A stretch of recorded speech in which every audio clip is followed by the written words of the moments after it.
Praise Yahweh.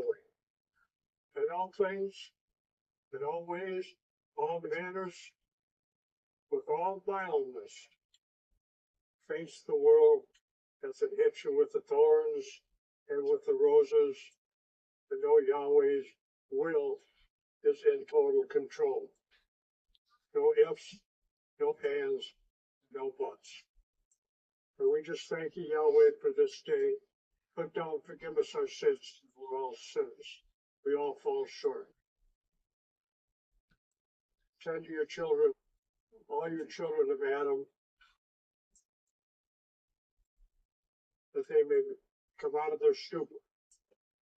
May their eyes be open, their ears be unplugged. Let them be allowed to see through the illusion and the delusion and the proselyting that they've become. Your children, Yahweh, have been proselyted into things that are twice the children of hell that have produced the illusion, the delusion, and all our shortcomings. Have mercy. Redeem your children, Yahweh, for the world is now violent. But we depend on you, you're our rock, and your will, and your way, in your precious name, Yod-Heh-Vah-Heh. Return soon for your children's sake. As we get started today is Feast of First Fruits. I'd like to change names, get your mind's eye and your focus off on rabbit trails, and never bring it back to your compass. First Fruits. This is the feast that after the 40-day probation that Emmanuel spent on the earth, after he rose from the grave, and 10 days to set up the new kingdom, when the Holy Spirit, they say, was released on the disciples and flourished. This is the celebration of first fruits of the death of the revised covenant, is why it remains first fruits forever. So, it's not a celebration of 50, because it's a jubilee. It's a whole different situation.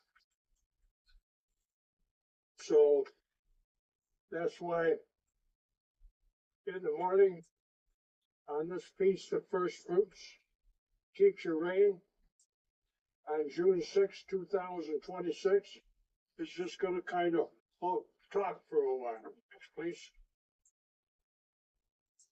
But of course, what's a good lecture? A good transparency here. Well, if you notice on this particular Bible page down here is the publication date. This just happens to be a King James 1617 Bible. So, what is it, 6 years past the 1611? Imprinted in London. And as you see, this is the New Testament, and our Lord and Savior, I-E-S-U-S, Christ. That's not even the J. The J has not even been invented yet. But what's the most important about this particular page of the New Covenant, the Revised Covenant? It's right up here in the top, in the center, in the cloud of glory, overlooks everything. This is the Tetragrammaton. Yod-Heh-Vah-Heh sits above all in all, even what you refer to as the Son of the God. Next, please. And see, you've kind of been, how would you say that? Misdirected through religion, because we could start back in the time of Constantine, but now see, as time progressed, and during the time of Nero, the supreme leader of Rome, there were two supremacists. One was the sun, and the other was the sun. Now you see this is a sun, capital S, S-U-N, capital S-O-N. Now, the difference between the two is this. The capital S-U-N was worshipped in the material sense, in your everyday life. You got a picture of the sun over there behind the women and the saints. But the capital S-O-N was the same solar orb worship as a man. And you can find this referenced in the Smith's Dictionary of Greek and Roman Histories. Look under the biography of Nanus, N-A-N-I-A-N-U-S. In particular, that you're worshiping the sun's solar disk, and even your saints, they put the solar disk behind the saints. It's the Catholic way. It's the way it is. So, what's a good next, please? Back to the original. So, we need some scripture to go along with this lecture today. And we're going to start out here in Genesis. We're going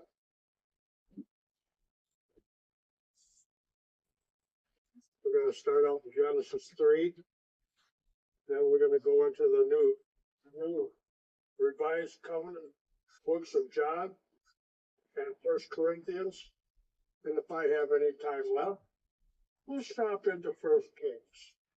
But in the meantime, here, for first fruits, we all know these stories. So I'm going to condense what's said here. Genesis chapter 3, we'll pick this up in verse 15.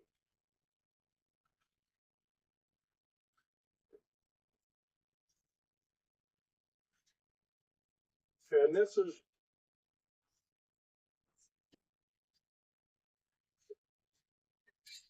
right after Eve was seduced, and Adam fell for the same seduction. And in Genesis 3:15, when the penalty was being laid out for the transgression of sin, Yahweh tells his children, and the serpent, who is put on his belly to be the lowest of all the trees of the world, and trees symbolic of we the people. Peoples, plural. Because in Genesis 1, chapter 1, verse 26 and 7, all the hypocrite people of color were created.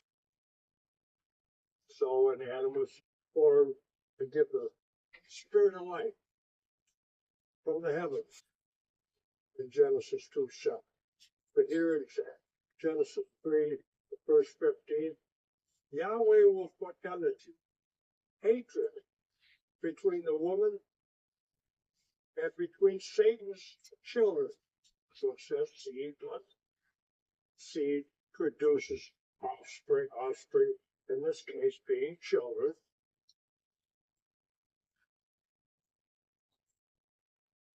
I will put hatred between thee and the woman, between Satan's seed and Eva's and Adam's seed. It shall bruise thy head, and thou shalt bruise his heel. Where we're at today. Our heels bruised. We're captivated. We're not doing what we're not following instructions. Verse 16. Unto the woman, Yahweh said, I will greatly multiply thy sorrow in conception thy conception, in sorrow thou shalt bring forth children, and thy desire shall be to thy husband, and he shall rule over thee. And Adam, he said, because you have listened to the voice of your wife, and hast eaten, partaken of the tree, I command thee, saying, you will not eat. I told you, you will not eat of the tree. Cursed is the ground for thy sake, and sorrow shall thou eat all the days of your life from the ground. Thorns and thistles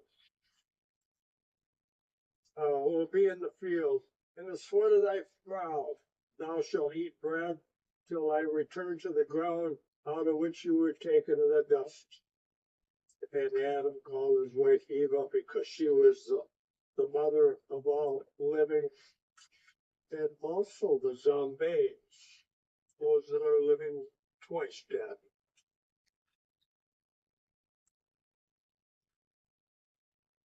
And from there, we're going to go over to Genesis chapter 4.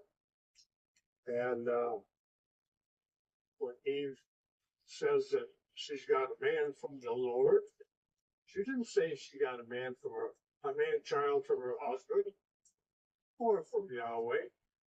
In the original manuscripts, it's another entity, Satan.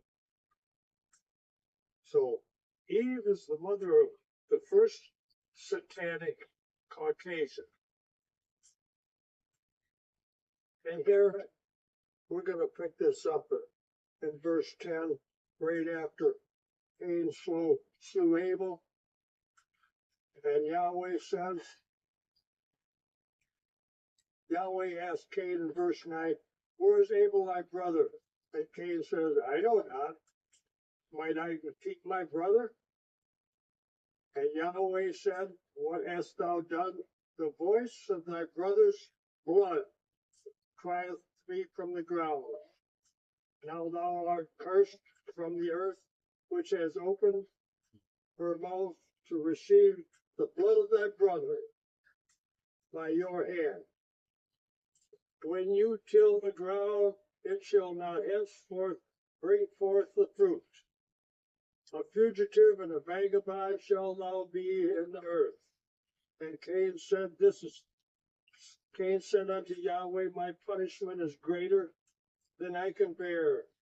Behold, thou hast driven me out this day from the face of the earth, and from the face of, in thy face shall I hide. And I shall be a fugitive and a vagabond on the earth, and when it happens, that every one that fighteth me shall want to slay me. And Yahweh said unto him, therefore, whosoever slayeth Cain, vengeance shall be taken on him sevenfold. And Yahweh put a mark on Cain to set him apart from all the rest of the nationalities. Now here in Genesis chapter 5, verse 1, we find that there's a particular statement here that says, this book, this library of books,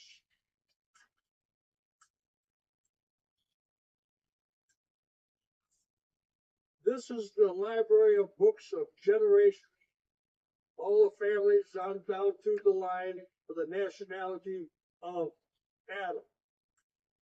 The day Yahweh formed Adam, in the likeness Yahweh made him. And from there, we're going to go over to John chapter 3. In the gospel here, they call it the gospel, which is Clover for covenant. And we're going to just pick up a few verses here. We'll start out verse 1 of John chapter 3. There was a man of the Pharisees named Nicodemus, the ruler of the Judeans. See, the slang they throw in here, and in the book it says Jews. But you've got to remember there are Jews and there are Judeans, which is deceptive. because of the liars and the thieves and the murderers have taken great time, hundreds of years ago, to create the deception to cripple the children of Adam. Verse 2. This Nicodemus went to Emmanuel by night and said unto him, Rabbi, we know thou art the teacher. You art a teacher from Almighty Yahweh, because no man can do the miracles that thou doest except Yahweh be with him. Emmanuel answered and said unto him, Verily, verily, I say unto thee, except a man be born again, he cannot see the kingdom of Yahweh. Now here again, deception. The word born again is deceptive. If you go in the Strong's Concordance, if you go in the original manuscript, it's born from above. If you look at your center reference, born from above. And Nicodemus said unto Emmanuel, how can a man be born when he's old? Can he enter a second time into his mother's womb and be born? Emmanuel answered, Verily, verily, I say unto thee, except a man be born of water and of spirit, he cannot enter into the kingdom of Yahweh. That which is born of the flesh is flesh, that which is born of the spirit is spirit. Marvel not that I said unto thee, ye must be born from above. And now, 1 Corinthians chapter 15. We'll pick this up in verse 38.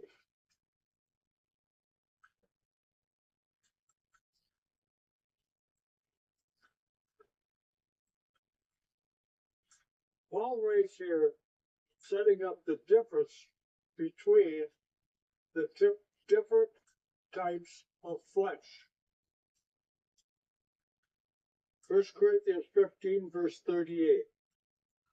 But Yahweh giveth the seed a body as it hath pleased Yahweh, and every seed its own, and if I may include, particular body.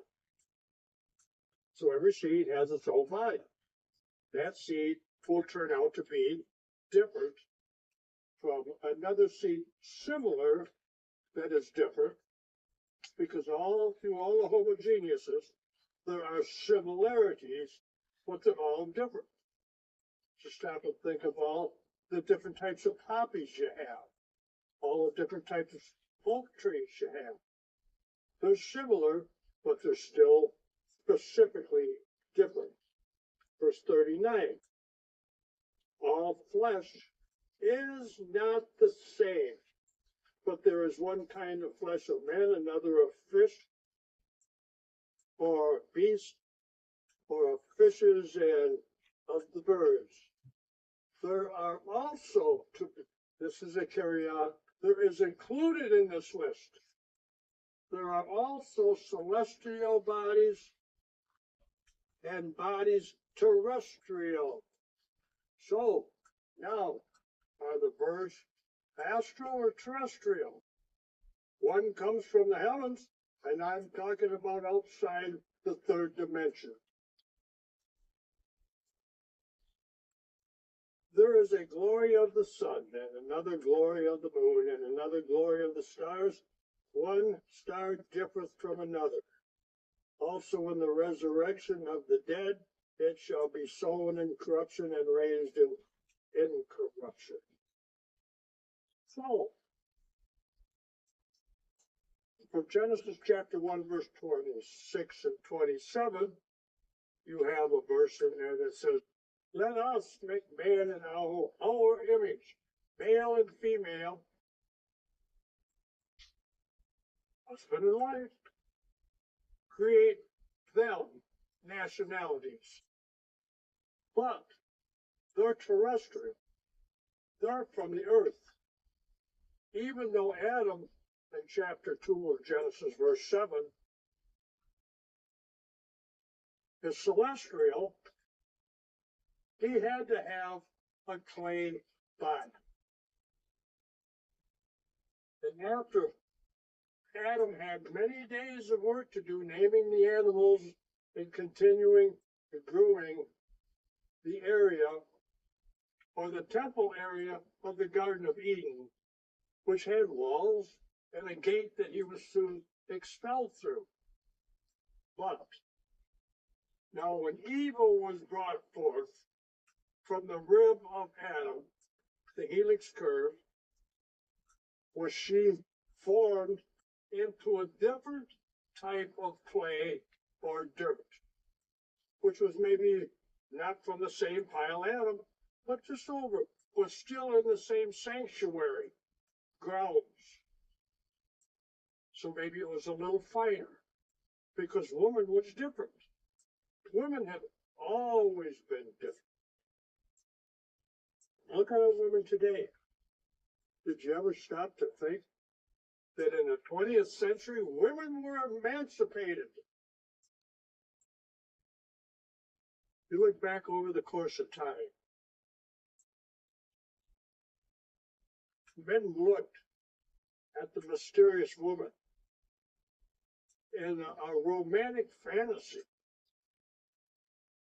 A woman caught kissing a man on the street was at the verge, that's preliminary sexual intercourse.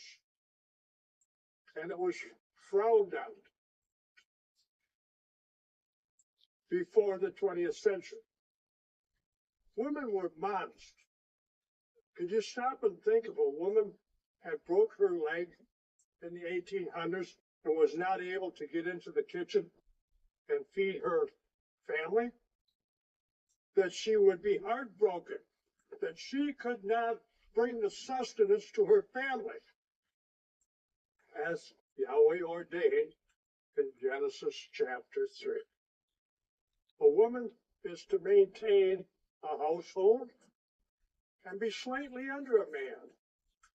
How many places and kings have offered to a woman, I will give you up to 50% of my kingdom? Up to is not, I will give you 50%. Up to reserves the majority to the king. Women used to be almost put on a pedestal. They were different. They were to be modest. They were to be sort of keep the man after Eve messed up. Moral boundaries in place. That was part of the woman's job, is to keep the morality simple. But after women were emancipated in the 20th century, just think, now they got to step down off their pedestal and just be the regular old slut. You know, she got a cigarette hanging out of her mouth in the morning, cooking eggs for her husband. Oh, that must be becoming. But think of the stories that have been written. Just because the woman, her glow, her charm was so amazing in the old days. But she wasn't wearing one of them short hip-hops all the way up to just barely cover the essentials to keep her from being totally exposed in the private areas. It's amazing why they call them private. But women really took a step down because now they can sit right there at the bar and wait along with the men. Hang it right up there and they tell them jokes and Get them all on the left. Oh, just think about that. What happened to the morality and the ethics and the honesty that the white Western Europeans had for thousands of years? Sure, there's always a snake in the woodpile, but they kept them on a short leash. There's always been the lost sheep of the house of Israel. The steely beast, Cain's system. He couldn't grow crops, so he set up the Casbahs. He set up over the course of time we know today, the shopping malls, the downtown department stores. This is all the children of Cain's business because they're not allowed to grow crops. They have to figure out a way to make money to exchange their shekels for food, physical sustenance.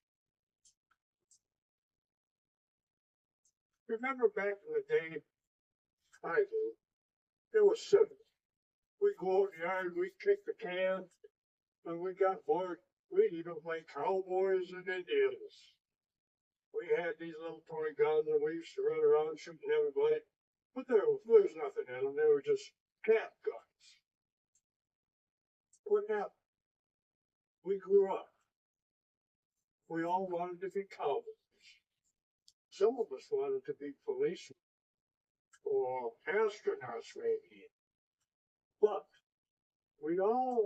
very few really grow up to esteem to the place that they desired when they were a child to accomplish.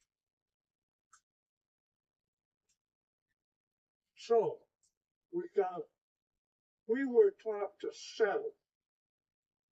When did Yahweh tell Adam, from the thorns of the ground you will feed yourself? He didn't say make money and go down to the grocery store and trade your labor for food. He says no. This is an interesting story. I asked the mechanic the other day when I stopped to have a conversation. I asked him, are you making a living? He looked at me and he says, yeah, I'm making a good living. I says, really? What are you making? You're making debt. You're not making a living. He's out here renting out cars. What's living? Automated system. He's working for the Steely Beast, repairing the automated. Now, you go out on a farm, you go out on a ranch, you ask the farmer or the rancher, are you making a living? You don't have to guess, because everything out there is living. We've been seduced.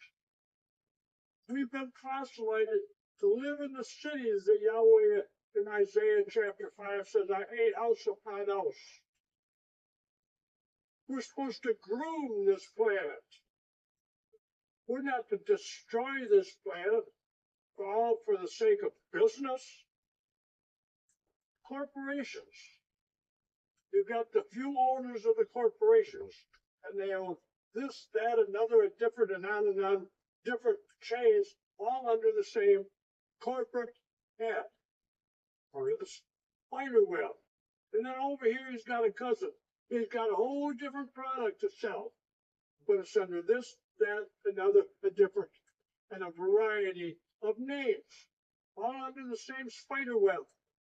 And as you go around, every intricate part of our economy in this world today is under the one world economic system, and it has been since 1913, when they put in the Federal Reserve clause on stealing the constitutional money by treason and allowing a British banker to come in and present debt to we the people, the government, we the people of this once great United States, but only by the intervention of Yahweh shall it be great again.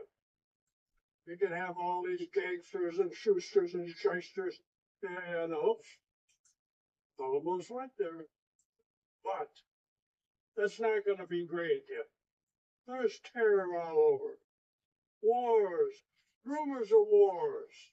What about the 7-year peace deal that's about to come up? Then all things are going to get terrible. Proselytes. Emmanuel says he's talking to the Sadducees.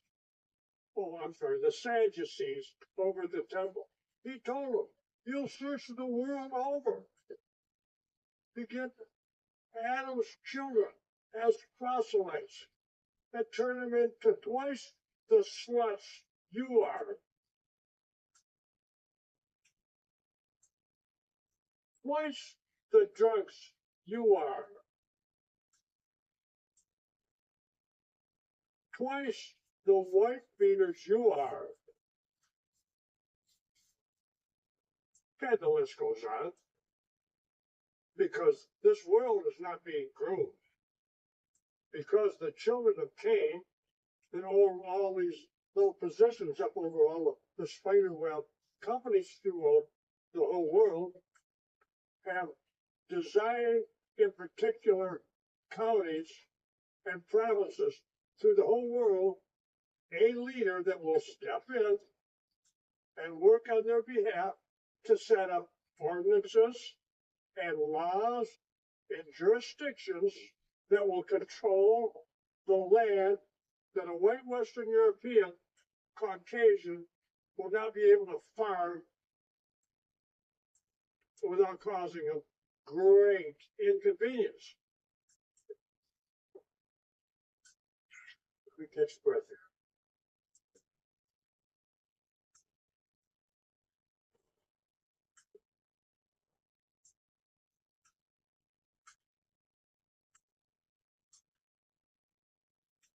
We work under the golden rule of redundancy. The children of Israel have seen this before, but the history is not told, it's not repeated, it's not given down from generation to generation. And this generation that our children today could very well be lost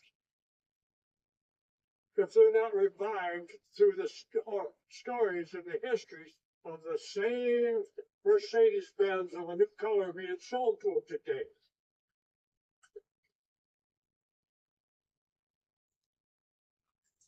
We're in a spiritual twilight, a spiritual fog. We're wandering through this world today, and we're building up a world here.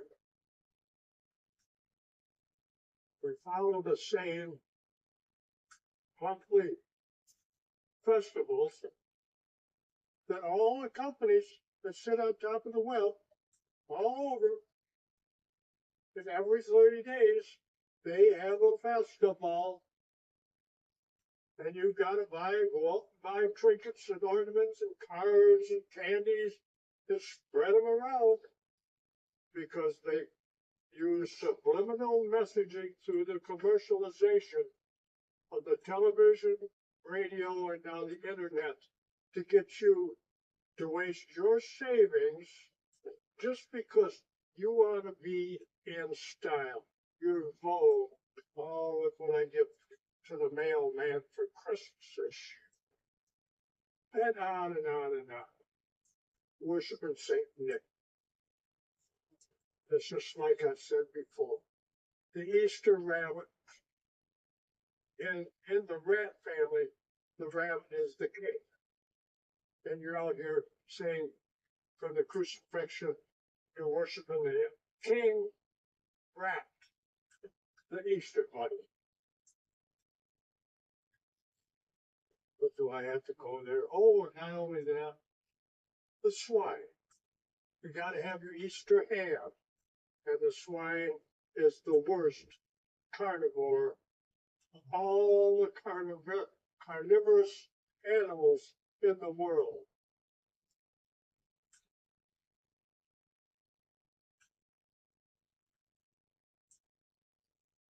we free from our moral dignity now?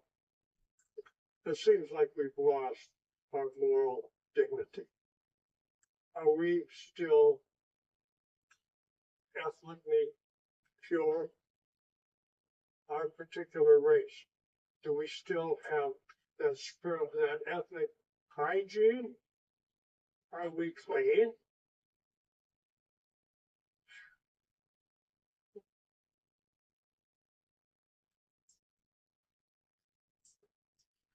Cowboys and Indians, I thought of it that day, and how the Indians have taken the land of the cowboys and turned it over to major corporations. And the major corporations have sold to their cousins over here most of the food that's been raised with petrochemical, not natural fertilizer.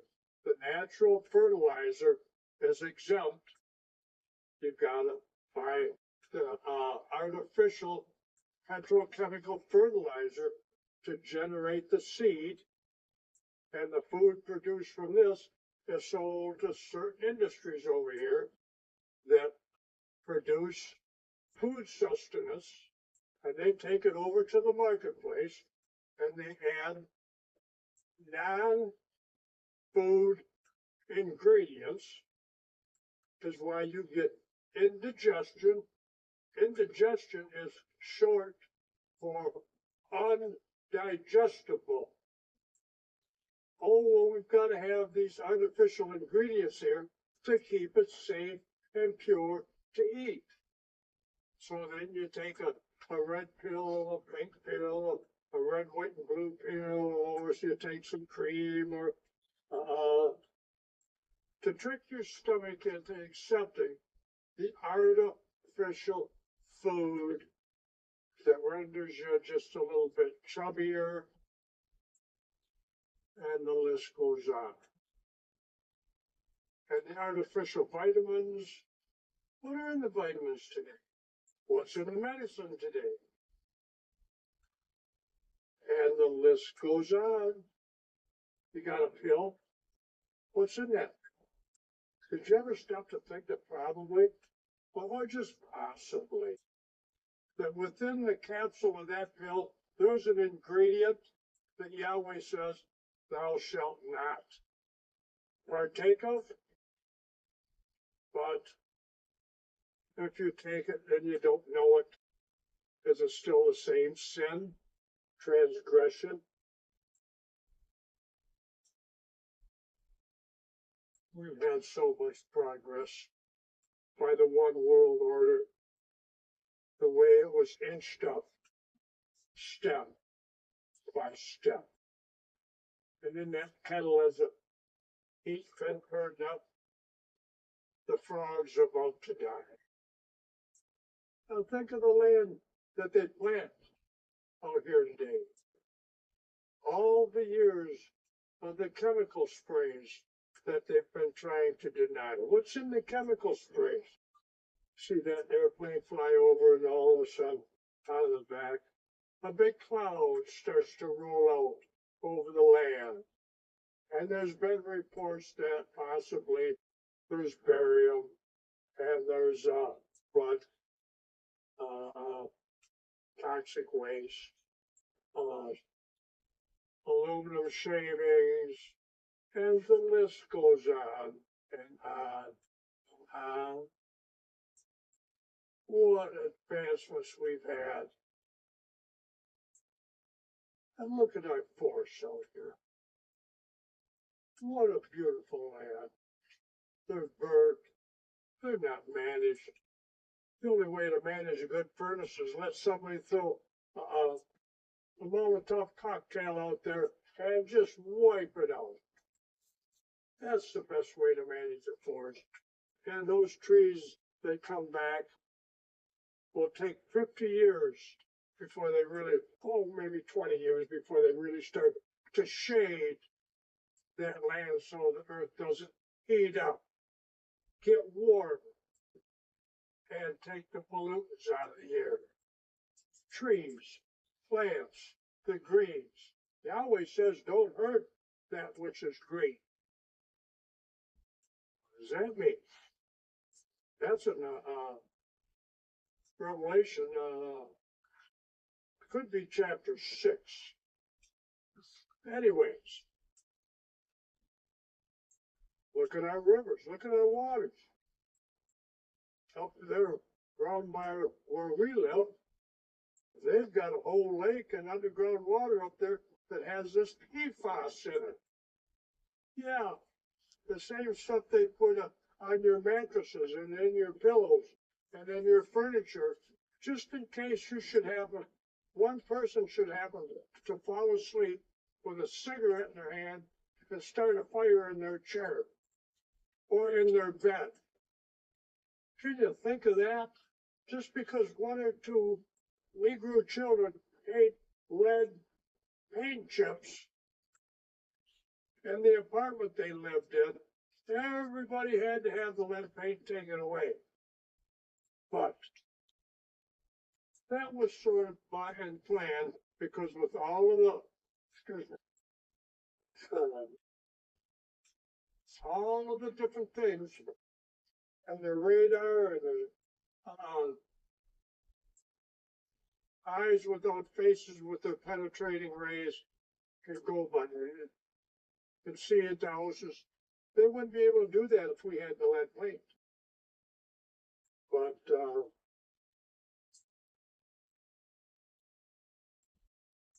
like I said, what about the waterways? PFAS. What about the chemicals, pharmaceuticals, fertilizers that are in the rivers being pumped right down into the mainstream lakes,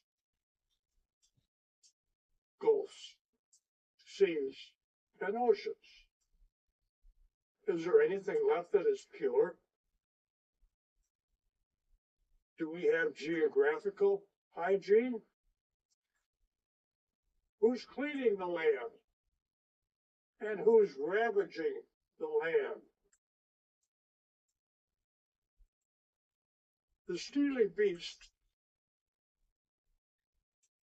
that have all the cousins sitting at the top of the food chain, they're looking for different minerals. They're looking for different oil deposits and gas deposits. What happens as this oil gets pumped out of the earth and this gas is released so that they can propel their economy?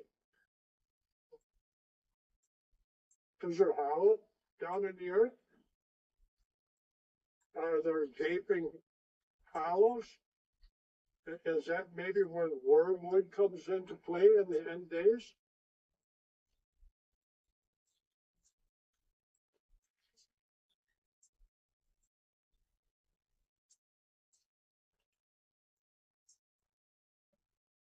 I think I'm going to take the time here.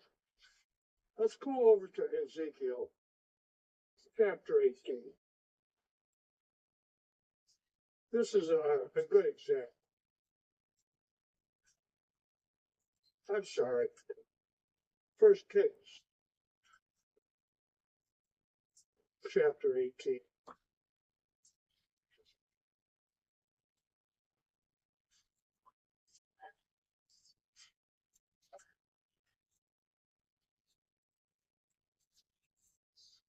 First Kings, chapter 18. Let's read the story of Elijah. Before we do that, I forgot about the oceans.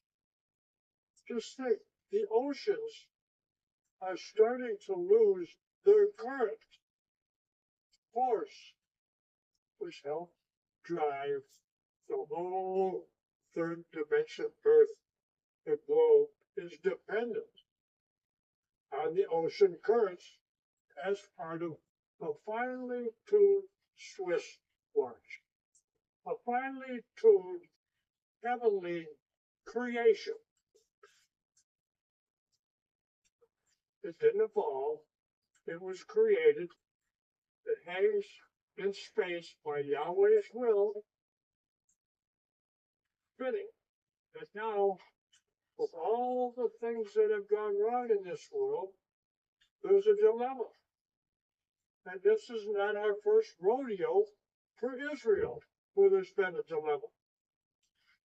Back in Elijah's day, Elijah had no idea that Obadiah had thousands of prophets set apart in the cave. He thought he was alone. So as we pick this up in 1 Kings chapter 18, verse 21, and Elijah went unto all the people and said, how long halt ye between two opinions? If Yahweh be king, follow him. If Baal, then follow him. And the people answered, not a word. They didn't know what to do. Now, see, we could say, is Yahweh king? Or is the sun god king? The sun god of the Roman Catholic Church is preeminent over the Father. Well, remember, John chapter 1, verse 14, Emmanuel is the Word that became flesh. If you look at the Word, it's spelled with an I-M-M-U-E-L, Emmanuel. The I could sometimes be spoken as an E. And if you look at the way the name Herb, H-E-R-B is spelled, or enunciated, Herb, different from the plant, herb, which is H-E-R-B, and enunciated without the H. So, E-man-U-L. So, we look at the end of Emmanuel, E-L. That's a reference to Elohim, singular. Elohim is plural. E-L is singular. So, look at Emmanuel again. The man Elohim. The man Yahweh. The man Yahweh. Emmanuel. The man, third dimension existence. Yahweh.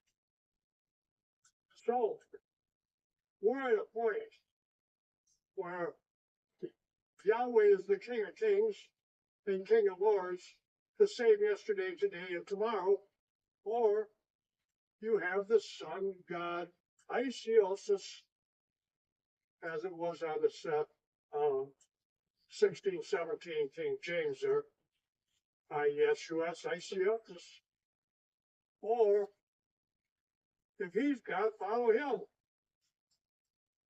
We're there. If we're following God, follow him. If Santa Claus, Saint Nick is God, pay him all the reverence and homage you may. Verse 22. Then Elijah said unto the people, even I, only remain a prophet unto Yahweh, but Baal's prophets are 450 men.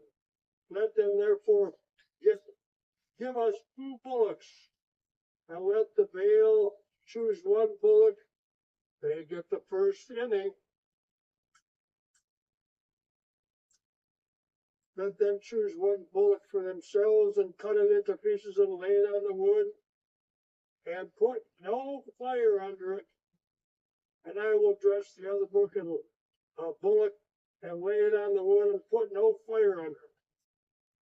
And call ye on the name of your small g gods, and I will call on the name of Yod-Heh and Yahweh the and the Yahweh that answereth by fire, let him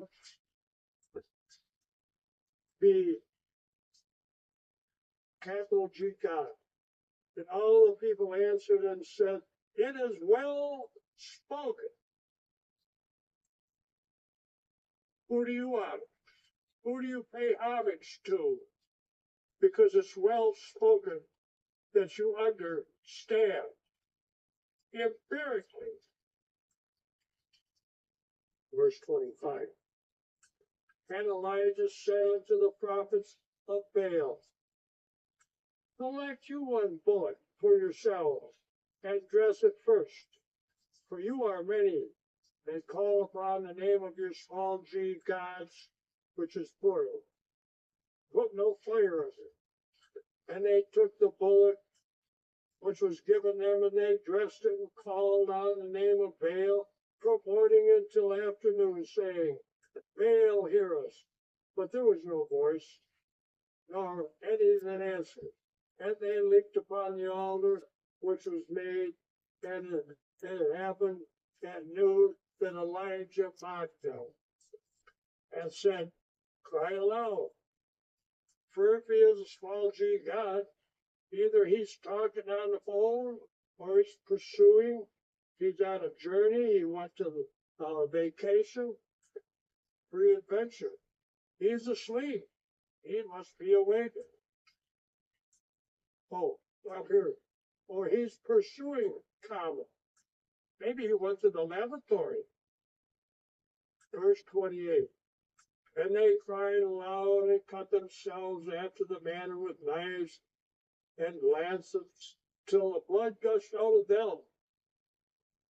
And when the time had expired, when midday was past, and they prophesied until the time of the evening offering and sacrifice, that there was neither voice nor answer nor fire to that regard. Well, they went through all the shenanigans and nothing happened. Now Elijah's turn. Round 2.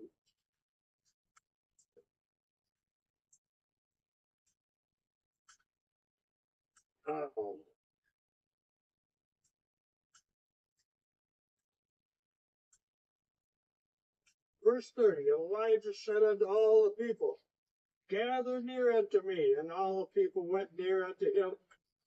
And he repaired the altar of Yahweh that had been broken down.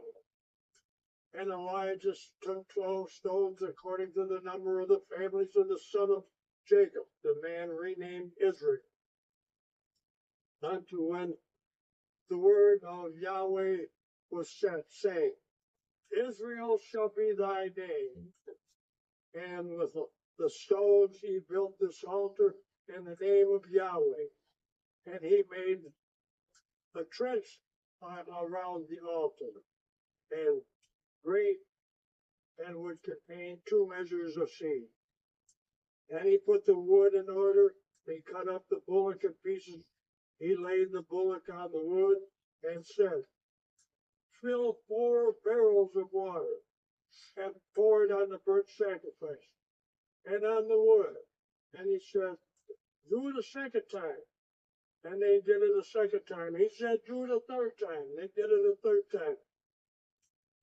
And the water round about the altar. And he filled the trench also with water. And when it happened at the time of the offering of the evening sacrifice, Elijah the prophet went near and said, Yahweh, capital G, God of Abraham, Isaac, and of Israel, let it be known that the day that thou art Yahweh, God of Israel, and that I am thy servant, and that I have done these things at thy word, by thy will.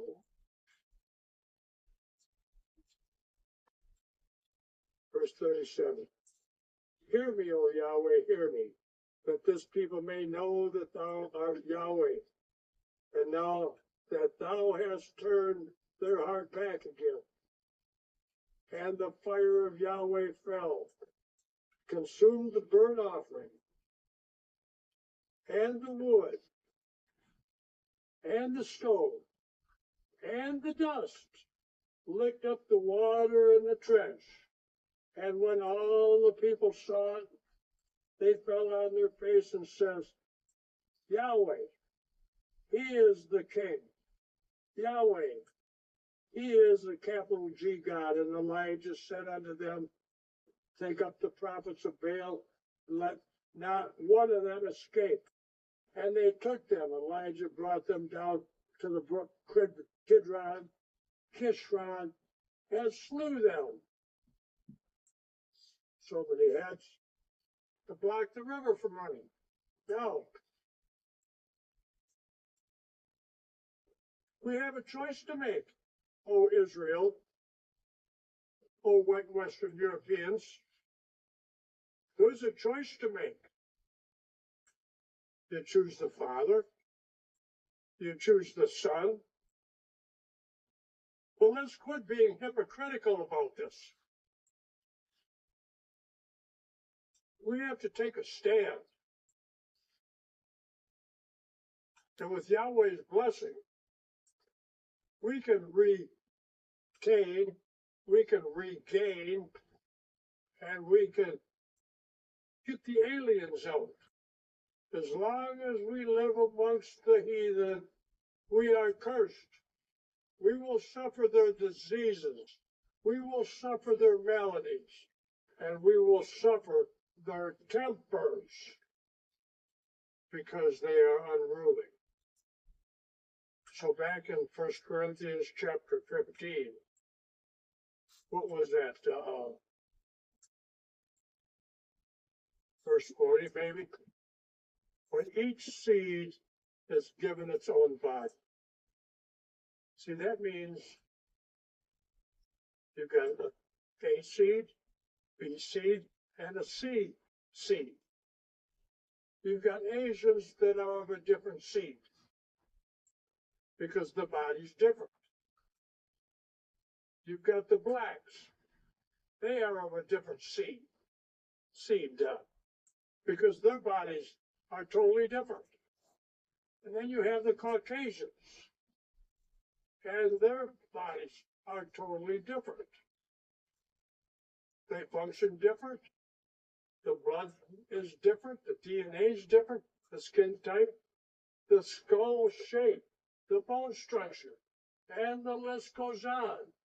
But you've been proselyted to think because of the poison at the church pulpit. Yeah, the pulpit. All the different nationalities are the same. Why? Because they've got a skin covering and they bleed. That's about the only similarity, and they have a couple of eyes, some appendages, and some hairs, and a few other minor attributes that are the same.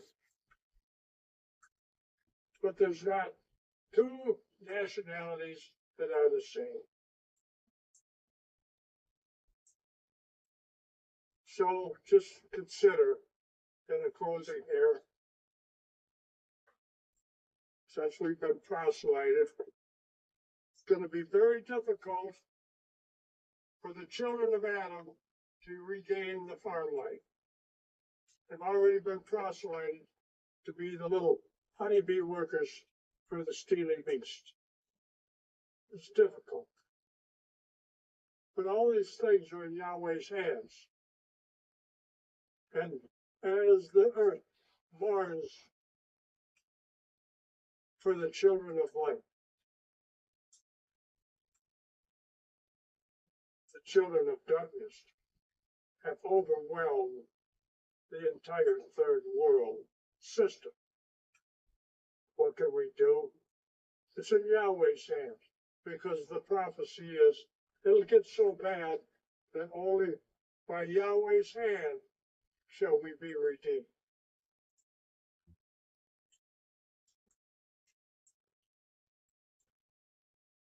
So, wait on Yahweh. If you get aggressive and not defensive, you could get in trouble. And with all these wonderful things I brought forth today, food for thought. I want to thank you for sparing this time with me. And this is the morning of the first fruits of the grave feast. Teacher Ray gave this lecture on June 6, 2026. May Yahweh have mercy on the children of Adam, the children of Israel, first chosen.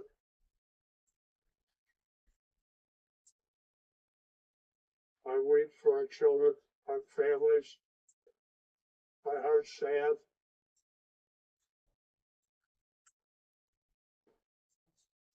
What do we do? Struggle with morality, righteousness, and ethnic hygiene.